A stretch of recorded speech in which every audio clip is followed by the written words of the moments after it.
Sunday masses canceled.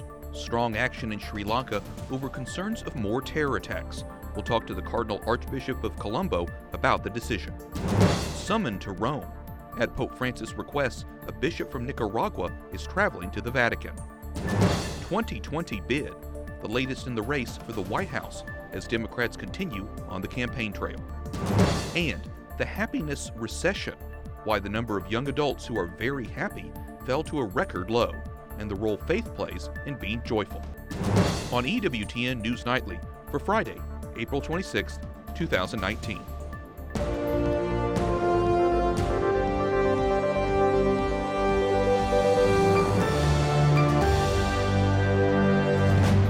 Good evening from Washington, D.C., and thank you for joining us for news from a Catholic perspective. I'm Wyatt Goolsby, in for Lauren Ashburn. Sunday Catholic Masses in Sri Lanka have been canceled indefinitely. Cardinal Malcolm Ranjith made the announcement earlier today. It comes after the Easter Sunday terror strikes targeted churches and hotels, killed more than 250 people.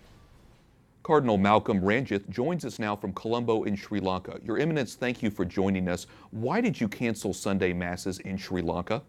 Well, it was because there were some security concerns expressed by the government to us, and they were suggesting that we do not go ahead at the moment with the Sunday Masses for the sake of the people. So we decided to close the churches and to tell the people to pray at home and receive spiritual communion, because we can't take the risk at this moment.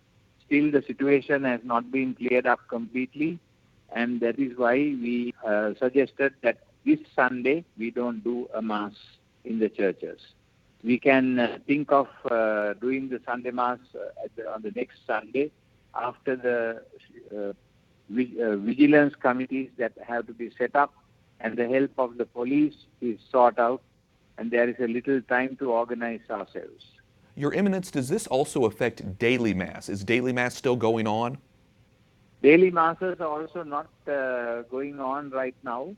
Fathers are told to celebrate their own Masses privately, and the people should not be risked. We must not place them at risk unless we are very sure of the situation. So the people also want us to ensure that nobody is harmed due to this decision to come to church. In that light, we decided that until the situation is cleared and we are ready to provide the necessary security for the people to come to the church, we will not hold Masses. So that includes not only Sunday Masses, but also weekday Masses. Cardinal Malcolm Ranjith, Archbishop of Colombo, thank you for joining us. An auxiliary bishop from Nicaragua is heading to the Vatican after being summoned by Pope Francis. Bishop Silvio Baez has been critical of the country's President Daniel Ortega over the political turmoil.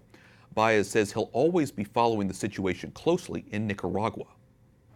Edward Penton, Rome correspondent for EWTN's National Catholic Register, joins us. Edward, is the decision to summon Bishop Baez to Rome related at all to the death threats the U.S. government warned him about several months ago? Yes, I think it is, Wyatt. We don't know for sure, but it seems to be that following these death threats and these acts of aggression against him because of his opposition to the government of Daniel Ortega, that he's been summoned to Rome. He's been received death threats, as I said, and the drones have hovered around his house. He's actually been beaten up by a mob in his basilica, so he's suffered quite a bit, and some are fearing that he might become the next sort of Oscar Romero, and so they want him to come back. But there's also the fact that the Pope would like him nearby so that he can give him some advice on what the situation really is like there. Last year, Baez acted as a mediator to help resolve the crisis that erupted in April 2018 with large protests demanding Ortega leave office and allow early elections. What is the political climate like now in Nicaragua? Well, it's one of conflict, Wyatt. Since April last year, there have been protests. Between 300 and 500 people have been killed, reportedly. And so there's some serious problems there. And since Daniel Ortega started implementing rather controversial economic policies, there were threats to democracy ever since 2014. And this has got worse ever since. And so the situation has got very bad. The church, by the way, has been working to try and mediate this, but lately, because it's been seen as being part of the opposition, they're only observers now in the mediation talks. Well, do you think there could be any change in that? In other words, could we see more Holy See diplomacy intervening with Nicaragua now that Bishop Baez is at the Vatican? I don't think so, Wyatt, because of the fact that the church is seen as being part of the opposition, rather like in Venezuela. The situation is becoming very much like Venezuela at the moment. And so there is concern about that. But also there's concern about the precedent this might set, because if a bishop is suddenly summoned to Rome because it gets too difficult for him, what does that mean for other bishops in the future? So we'll have to wait and see. But there are concerns about this sort of precedent. Okay, we'll continue to follow the story and the situation in Nicaragua as well. Edward Penton, Rome correspondent for EWTN's National Catholic Register. Thanks, Edward. Thank you, Wyatt. Orthodox Christians pour into the streets of Jerusalem Old City to observe Good Friday.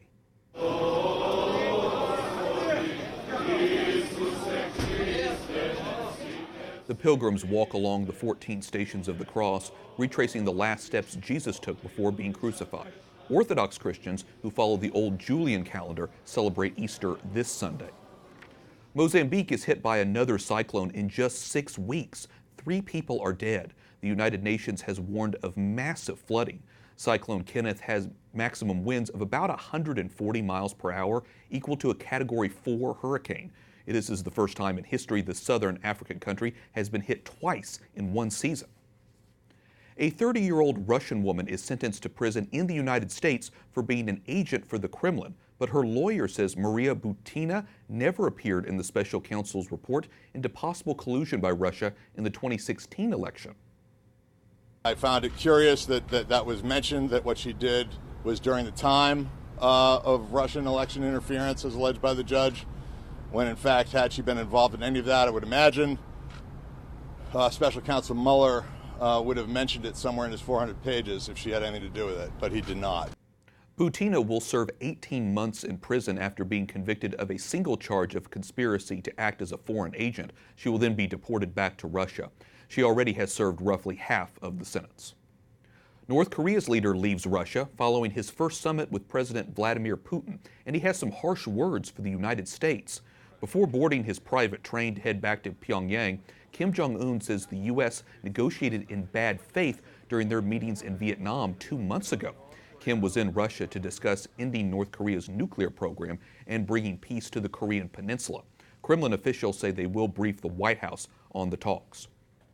President Donald Trump kicks off a busy weekend with a gun rights speech in Indianapolis. But before leaving the White House, he also defended his handling of the Russia investigation and took a swipe at former Vice President Joe Biden, the leading Democrat in the presidential race. White House correspondent Mark Irons reports. Good evening, Mark. Good evening, Wyatt. The president joking about Biden's age. Both men are in their 70s. And President Trump sounding like he's already on the 2020 campaign trail today during his speech to the NRA, a group that helped his victory in 2016. I'm a champion for the Second Amendment, and so are you. It's not going anywhere. It's under assault. The president stands by the National Rifle Association, even as the gun rights group has faced increased scrutiny following a string of domestic mass shootings from schools to the Vegas Strip. When guns are outlawed, only outlaws will have guns. Prior to his speech today, the president commenting on a number of topics at the White House, denying a reported U.S. pledge to pay North Korea $2 million related to the 2017 release of Otto Warmbier. I haven't paid money for any hostage. Warmbier was returned to the U.S. in a coma and died shortly after. Also today, the president standing by the claim he didn't tell a former White House lawyer to fire special counsel Robert Mueller. I never told Don McGahn to fire Mueller. But the president did ask McGahn to set Mueller's firing in motion, according to the special counsel's report on the Russia investigation. Mueller cleared the president's 2016 campaign of collusion with Russia, and looking to 2020, President Trump thinks his newest Democratic presidential contender, Joe Biden, isn't a threat. I think we beat him easily. The 76-year-old former vice president is only 4 years older than President Trump. Still, the president is questioning Biden, who he's described as Sleepy Joe. I am a young, vibrant man. I look at Joe. I don't know about him. I don't know. President Trump is not flying to his resort in Florida this weekend. Instead, he's hosting Prime Minister Shinzo Abe of Japan here at the White House. The two leaders regularly meet to discuss trade and North Korean nuclear disarmament. They also plan to celebrate First Lady Melania Trump's 49th birthday tonight. Wyatt? Mark, I know the White House has also announced President Trump will be flying to Japan. What are the goals of that trip? Well, he's actually making 2 trips to Japan. The president and first lady plan to fly there next month to be the first foreign dignitaries to meet the new Japanese emperor. Then President Trump will return to Japan in June to meet other world leaders at the G20 summit. Wyatt? White House correspondent Mark Irons reporting. Thanks, Mark. Democratic presidential candidate Cory Booker today criticized environmental policies that he says have unfairly affected minority communities. One of the reasons I want to be president of the United States is because of grassroots activists. I believe we can create an EPA, Environmental Protection Agency, that partners with grassroots activists to hold polluters accountable. The New Jersey senator made the remarks at a climate change roundtable in Columbia, South Carolina. Booker promised to strengthen the EPA and reverse what he said were Trump administration rollbacks of environmental safeguards. In March, the U.S. bishops called a new EPA proposal troubling. It says it no longer is appropriate and necessary to regulate hazardous air pollutants emitted by power plants. Coming up, a Philadelphia court rules against a Catholic foster care agency. We'll talk about the impact the decision has on religious liberty.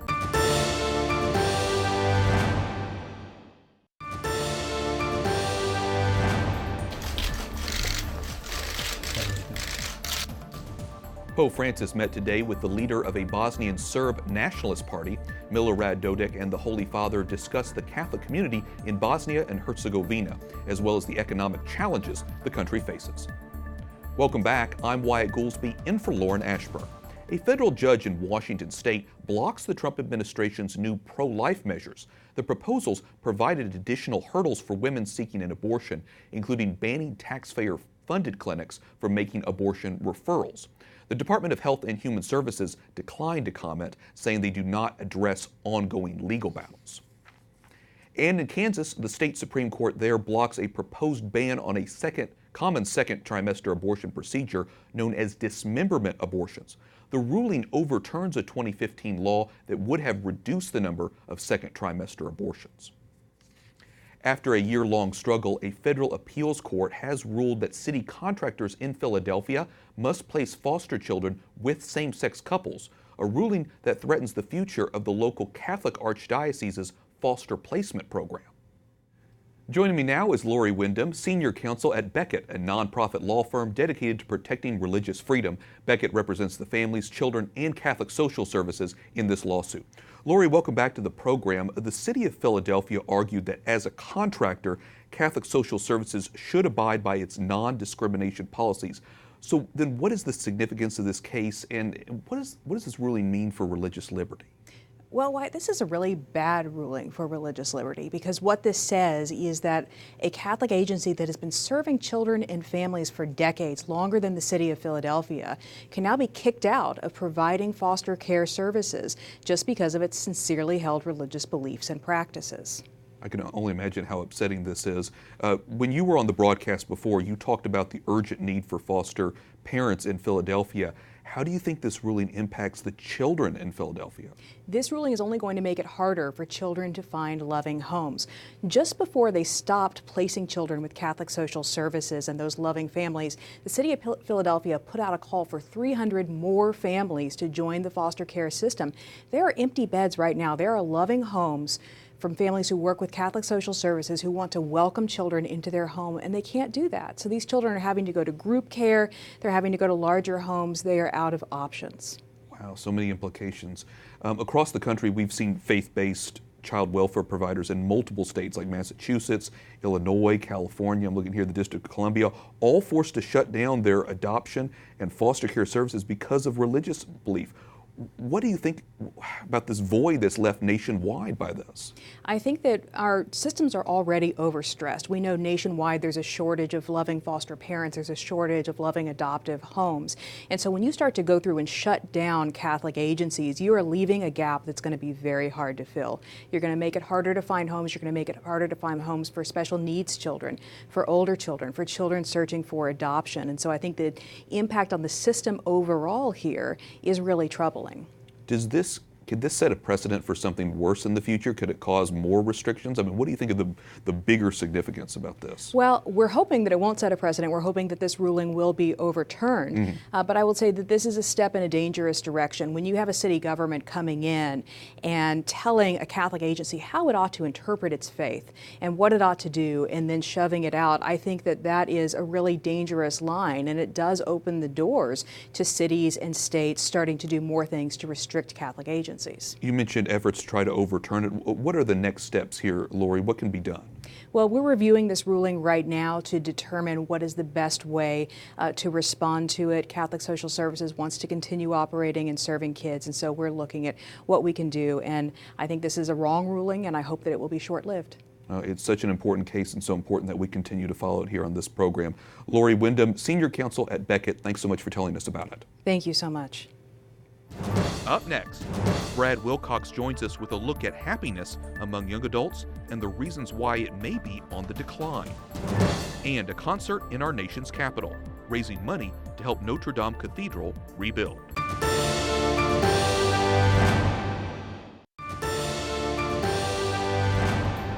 Welcome back. I'm Wyatt Goolsby, in for Lauren Ashburn.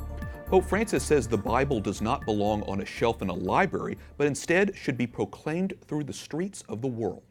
Invece condivisione dello spirito, della parola divina che ha toccato il cuore del predicatore.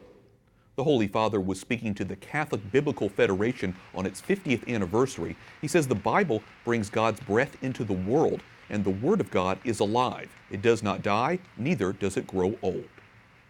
A study of American society shows happiness among young adults falling to a record low. The General Social Survey, a measure of American social life, finds the share of adults ages 18 to 34 reporting that they were, quote, very happy in life at only 25%, the lowest level ever recorded for that population. Joining me now by Skype from Charlottesville, Virginia, to take a look at some of the reasons behind the decline is Brad Wilcox, Senior Fellow at the Institute for Family Studies and the Director of the National Marriage Project at the University of Virginia.